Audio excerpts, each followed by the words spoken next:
10ই জানুয়ারি বহরমপুরে এলেন রাজ্যের পুর ও নগরোন্নয়ন মন্ত্রী ফিরহাদ হাকিম। বহরমপুরে মুর্শিদাবাদ জেলা পরিষদ নিয়ে বিশেষ সভা করবেন মন্ত্রী। বৈঠকের আগে সাংবাদিকদের মুখোমুখি হন তিনি। মুর্শিদাবাদ জেলা পরিষদ নিয়ে একাধিক প্রশ্নে কার্যত বিড়ম্বনায় তৃণমূল। জেলা পরিষদ কি ভেঙে যেতে পারে এরকম আশঙ্কা? কোনো এরকম আশঙ্কা নেই। কংগ্রেসের এমন কোনো শক্তি বৃদ্ধি হবে না যেখানে তৃণমূলকে রিপ্লেস করতে পারবে।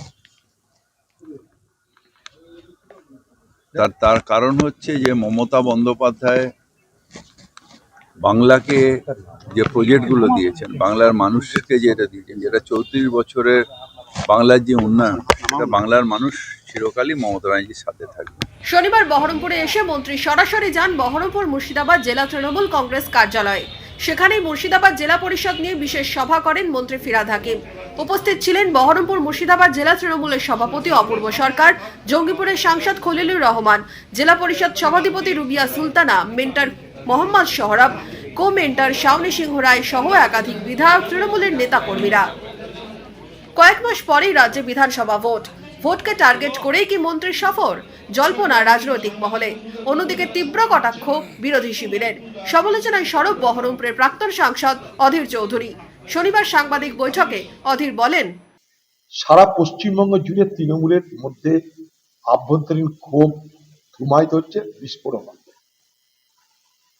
যারা বিরোধী দলে আছে তারা যদি এই সময়টা সঠিকভাবে কাজে লাগাতে পারে তো তৃণমূল দলের বিপদ আরো বাড়বে বলে মনে করি। কটাক্ষ করতে ছাড়েননি জনতা উন্নয়ন পার্টির চেয়ারম্যান ভরতপুরের বিধায়ক হুমায়ুন কবির। আজকে পঞ্চায়েত মন্ত্রী আছে, আরবান দপ্তরের সমস্যার সমাধান করতে পারে না, তার বিরুদ্ধে দুর্নীতির অভিযোগে তার বিরুদ্ধে ইডি বা সিবিআই তাদের বিরুদ্ধে তদন্ত করছে, আর তিনি চলে আসছেন পঞ্চায়েত দপ্তরের জেলা পরিষদের সমাধান করতে। এগুলো তো বড় ঘোলাটে মনে হয় আর গোলমেলে মনে হয়। তাল গোল পাকিয়ে দিতে চাইছে তৃণমূল কংগ্রেস রাজ্যের প্রশাসনে বসে মানুষের ভোট নিয়ে, এটাই বাস্তব। তুঙ্গে উঠেছে রাজনৈতিক দরজা। Bureau report, Madhyabanga news.